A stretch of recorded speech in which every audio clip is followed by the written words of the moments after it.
¿Qué sucede cuando una península dividida se convierte en el epicentro de una lucha global? La Guerra de Corea en 1950 no solo marcó la historia de Asia, sino que definió el rumbo de la Guerra Fría y del mundo moderno. En este episodio desentrañaremos los eventos, tensiones ideológicas y las consecuencias de un conflicto que aún resuena en la actualidad. Cómo cambió la historia de Corea y qué lecciones nos deja esta guerra olvidada, ni tan olvidada. ¡Vámonos!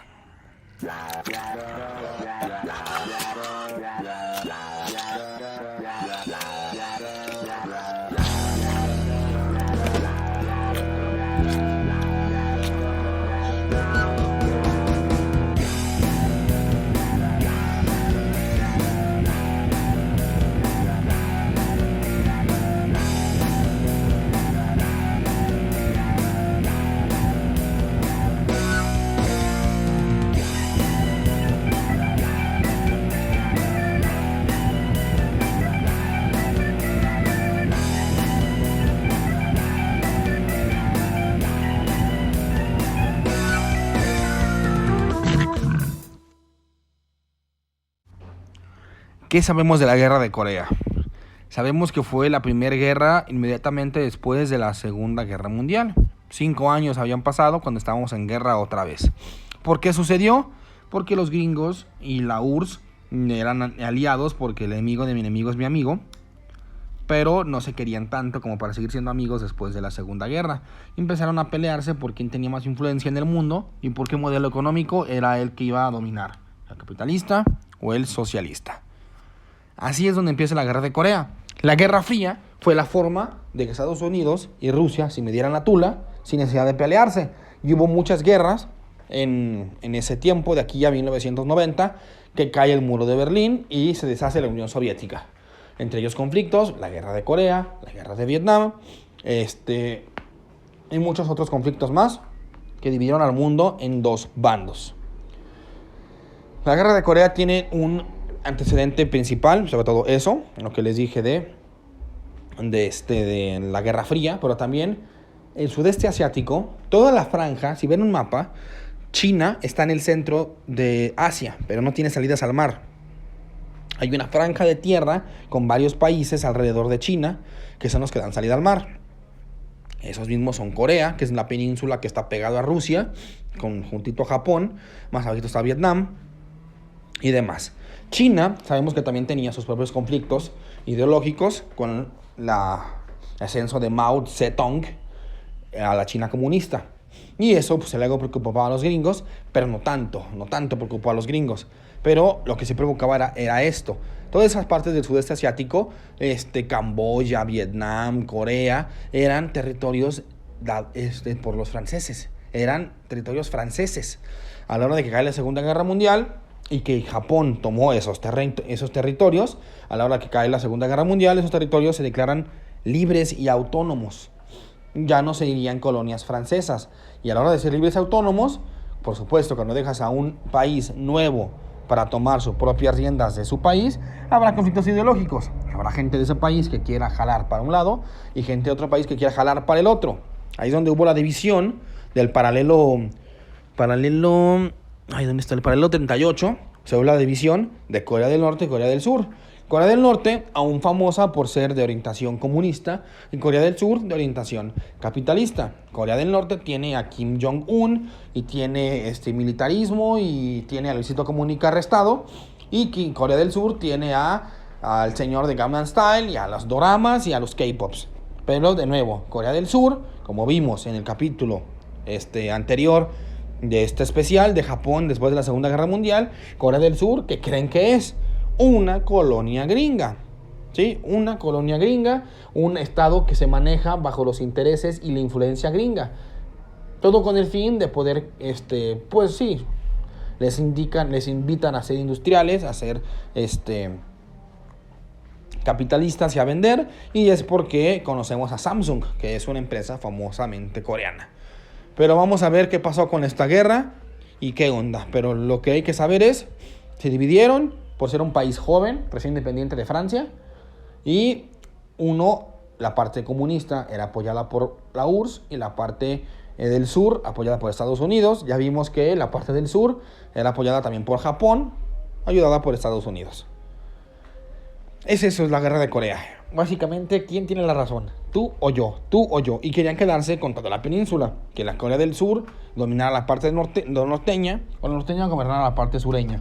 Al final, para que la guerra terminara, llegaron a un acuerdo en el que, bueno, dividimos Corea a la mitad, Corea del Sur, Corea del Norte. Y ya no hay más pleito y nadie más pelea por ese, nadie más atraviesa el paralelo 38 y nadie más va a intentar invadir al otro. Vamos a empezar. La guerra de Corea, librada entre 1950 y 1935, es uno de los conflictos más significativos del siglo XX, aunque a menudo se llama la guerra olvidada. Este enfrentamiento armado involucró a las dos Coreas, Estados Unidos, China y la Unión Soviética, y dejó profundas cicatrices que aún marcan la península coreana. Más que una simple lucha entre dos naciones, la Guerra de Corea fue un campo de batalla crucial en la Guerra Fría, donde ideologías opuestas chocaron con una ferocidad devastadora. La península coreana estuvo bajo control japonés desde 1910 hasta la Segunda Guerra Mundial en 1945. Lo que les decía, esa parte del sudeste asiático fue tomada por Japón. Tras la rendición de Japón, las potencias vencedoras acordaron dividir Corea en dos zonas: del norte, ocupado por la Unión Soviética, y del sur, controlado por Estados Unidos. Básicamente, no les dejaron chance ni de autogobernarse. Dijeron, ok, tú eres para acá, tú eres para allá. ¿Por qué? Por mis huevos. Algo mismo sucedió también en Medio Oriente, donde prometieron a los palestinos la zona donde están peleando ahorita por Palestina, y también se prometieron a los judíos. O sea, Francia prometió el mismo terreno a las dos facciones de una guerra que se libraría también por 100 años. O sea, el imperialismo hace daño, muchachos. El imperialismo hace daño. Dejen ser a los países extranjeros, malditos imperialistas. El paralelo 38 se convirtió en la línea divisoria temporal. Sin embargo, esa separación se volvió permanente debido a tensiones ideológicas. En 1948 se establecieron dos gobiernos rivales: la Corea del Sur, liderada por Syngman Rhee y apoyada por Estados Unidos, y la República Popular Democrática de Corea del Norte, encabezada por Kim Il-sung, respaldada por la Unión Soviética. Ambos líderes reclamaban ser gobernantes legítimos de toda Corea. El 25 de junio de 1950, Corea del Norte lanzó un ataque cruzando el paralelo 38, con el apoyo logístico y militar de la Unión Soviética. Las tropas norcoreanas avanzaron rápidamente y capturaron a Seúl en pocos días. Estados Unidos, bajo el mando del presidente Harry Truman, decidió intervenir militarmente para evitar que el comunismo se extendiera por Asia. ¿Qué miedo le tienen el comunismo a los gringos? Le tienen un miedo al comunismo, son como Mufasa. Comunismo, Aquí el punto es, lo puse en una publicación del otro día. Dejen ser a los estados. Ahora sí que es la voluntad de los, ¿cómo dice? Autodeterminación de los pueblos. Si el pueblo quiere ser comunista, déjenlo ser comunista. Aquí el punto era, URSS, vete, y yo me voy, Estados Unidos, y que Corea se gobierne como Dios le dé a entender. Qué chiste andar de metiches. Bueno, intervienen para evadir el comunismo. Bajo el Consejo de Seguridad de la ONU, aprobó una resolución autorizando una intervención militar para defender Corea del Sur. Tropas de 16 países, encabezadas por Estados Unidos, y bajo el mando de ¿quién creen? El general Douglas MacArthur. Ya casi podría hacerse con los ojos rasgados ese señor. Fueron enviadas para contener el avance comunista. También se cree que MacArthur lo mandaron a Asia porque le tenía miedo que fuera presidente. Por eso es que Eisenhower pudo ser presidente después de Truman y después y Woodrow Wilson y todos los demás pueden ser presidentes, porque MacArthur, que tenía un gran pedigrí militar, pudo haber sido presidente de Estados Unidos, pero me lo mandaban a Corea, me lo mandaban a Japón para que no estuviera cerquita aquí de nosotros, y al final MacArthur pues no pudo ser presidente, pero quería ser presidente y no lo dejaron. Lo mismo que hacía Roosevelt con Smedley Butler, pero esa es otra historia. En septiembre de 1950, las fuerzas aliadas lanzaron una exitosa contraofensiva con el desembarco de Incheon, un golpe estratégico que permitió recuperar Seúl y hacer retroceder a los norcoreanos. Las tropas de la ONU avanzaron hacia el norte, cruzaron el paralelo 38 y llegaron cerca del río Yalu, la frontera con China. ¿Cómo se hubiera resuelto esto, muchachos? Así de fácil. Vamos a hacer un referéndum, pueblo coreano. ¿Quieren gobierno comunista o capitalista? Comunista, capitalista, perfecto. URSS, ¿nos vamos? Nos vamos, güey. O sea, que ellos se arreglen. Chingada madre, es su país. ¿Yo qué me estoy metiendo? Vámonos, vámonos, que ellos se arreglen solos. Perfecto, no se arreglan solos, pero no. El virus comunista y también con la URSS, el virus capitalista. ¿Qué te importa, verga? Pero ya, estoy haciendo muchos corajes. Enfoquémonos en los hechos. Temiendo una amenaza directa a su seguridad, China intervino en la guerra con cientos de miles de soldados del Ejército Popular de Liberación. Claro, también fueron en la guerra en Corea porque querían también estar cerquita de China. También por eso Japón era su marioneta. Para así tenían a China pues a tiro de bala. China comunista, claro.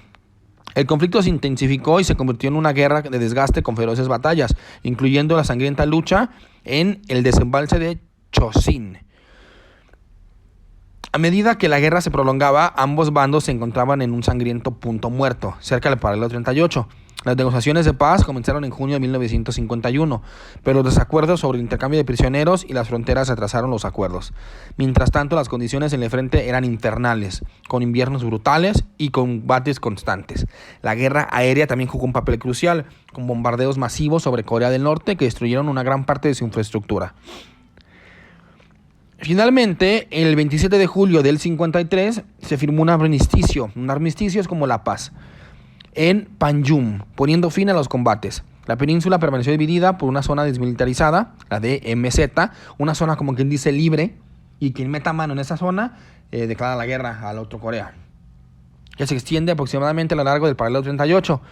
Paralelo 38 es como esas líneas imaginarias que dividen al mundo, las que marcan las horas, algo así. Eso es un paralelo. Y sigue siendo una de las fronteras más militarizadas del mundo. Hoy día la frontera Corea del Norte y Corea del Sur es intocable. O sea, no puedes meterte ahí porque te metes en una bronca tremenda. Hoy día que Corea del Norte otra vez es aliada de Rusia, igual. Es meterse en terrenos pantanosos. La guerra de Corea dejó alrededor de 5 millones de muertos. Me brinqué una parte. Sin embargo, nunca se firmó un tratado de paz oficial, porque técnicamente las dos Coreas siguen en guerra hasta el día de hoy. Se firmó un armisticio, pero nunca se firmó la paz. Por lo que ahora que Corea, trae una bronca, Corea del Sur, y trae una crisis constitucional y una crisis presidencial, que se cree que también hay influencia norcoreana allí, pues puede volver a extender la guerra, porque la guerra como tal nunca acabó. La guerra sigue ahorita, lleva 50 años la guerra, 70 años, y nunca terminó la guerra como tal, no oficialmente. La guerra de Corea, como dije, dejó alrededor de 5 millones de muertos. Entre soldados y civiles, Corea del Norte quedó devastada, pero su régimen comunista se consideró bajo Kim Il-sung. Kim Il-sung fue el líder de Corea del Norte, el primer líder de Corea del Norte, dejó a su hijo Kim Jong-il, que fue el segundo líder, y ahora está Kim Jong-un, y dicen que Kim Jong-un está muy enfermo, y la líder actual es su hermana, cuyo nombre olvidé. El chiste es que Kim Il-sung y Kim Jong-il fueron elevados a rango de dioses. Hoy día siguen siendo presidentes vitalicios. Y bueno, Corea del Norte es una super secta. Corea del Norte se volvió una secta gigantesca vuelta a país. Es lo que es Corea del Norte. Corea del Sur, tras años difíciles, emergió como una potencia económica mundial, por supuesto, gracias al apoyo estadounidense y su propio esfuerzo industrial. Estados Unidos también mantuvo una presencia militar permanente en la península para proteger el sur. O sea, Corea del Sur y Japón son también estados títeres de Estados Unidos. Una vez más, esos capítulos son para eso. Para cuando alguien nos diga, Estados Unidos no es imperialista, Estados Unidos nunca ha invadido ningún territorio extranjero. ¿Cómo no? Ya tenemos 3 colonias gringas, 4 de facto: Puerto Rico, Hawái, Japón y Corea del Sur. Son países títeres de Estados Unidos. Y 5, Israel. Israel también es un estado títere gringo. Hablaremos un poco más de eso, pero cuando hablen y digan que los gringos no son imperialistas y no tienen estados títeres y no están influyendo el resto de los países del mundo para tener a sus enemigos quietos, digo, ¿por qué quieren a Ucrania parte de su área de influencia para tener cerca a Rusia? Cuidado con Corea, también está ahí Taiwán, también está ahí Japón, también está Hawái y también está Israel. Solo son brazos del pulpo imperialista gringo. El mayor imperio antes del siglo XIX fue el imperio inglés y el imperio francés, más el inglés. Pero el mayor imperio después del siglo XX es el imperio gringo y no han parado. No dejen que nos engañen, los gringos son imperialistas. Les mama el imperio, solo que lo disfrazan ahora. Hasta podríamos hablar de que México está bajo el imperialismo gringo y también Canadá. Imperialismo, neoimperialismo gringo, pero lo es. Total, Corea sigue bajo influencia gringa. Otro paraíso capitalista que hicieron los gringos, como junto con Japón y Corea. Pero como vimos, Corea nos dio a entender el duelo del juego del calamar. El capitalismo gringo está fracasando en Corea y todo el mundo está endeudado hasta los dientes. Hasta los dientes. Es lo que nos hace entender Corea del Sur en ese programa. Y sí, hubo grandes cosas como los K-pops y los doramas y lo que tú quieras. Pero el pueblo raso de Corea está endeudadísimo y es muy pobre. Para que haya gente muy, muy rica, debe haber gente muy, muy pobre. Así de fácil y de sencillo es esto. Como conclusión, la guerra de Corea no fue solo un conflicto regional, sino un capítulo central de la Guerra Fría, que definió el equilibrio de poder en Asia y el mundo. Su legado sigue vivo en la división de la península y en las tensiones políticas y militares que persisten hasta nuestros días. Claro, una de las guerras de la Guerra Fría que perdieron los gringos fue, por supuesto, la guerra de Vietnam. Esa podremos hacer un capítulo otro día. Pero aquí, los Vietnams malos, el Vietnam del Vietcong, el Vietnam comunista, ganó la guerra. Todo Vietnam se hizo comunista. Hasta hoy día, la ciudad Saigón, que era la capital, se llama ciudad Ho Chi Minh, en honor a Ho Chi Minh, el líder militar de Vietnam del Norte.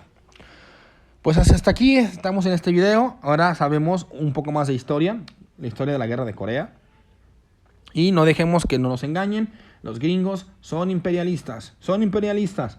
5 países son parte de su imperio. De facto. Podemos hablar y especular de otros como México y Canadá. Pero como tal, Corea, Japón, Hawái, Puerto Rico y Israel. Qué pena que haya gente que necesite ese tipo de contenido para darse cuenta que los gringos son un imperio nefasto. Pero hasta aquí el capítulo del día de hoy. Síganos de nuevo, porque ya lo saben, Cerdo en el Lodo en todas las redes sociales, por favor. Y nos estamos viendo en el siguiente especial. Se viene el mes de marzo, se viene el 8M y sabemos lo que significa. Por fin, el Cerdo en el Lodo va a estrenar su capítulo sobre feminismo. No me siento cómodo hablando de feminismo siendo hombre, pero haré lo mejor que pueda. Y aún así trataré de corregirlo trayendo una invitada para que nos hable del feminismo largo y tendido, para que le mandes ese capítulo a tu amigo el machista, que los hay muchos. Nos estamos viendo. Esto fue El Cerdo. Hasta luego.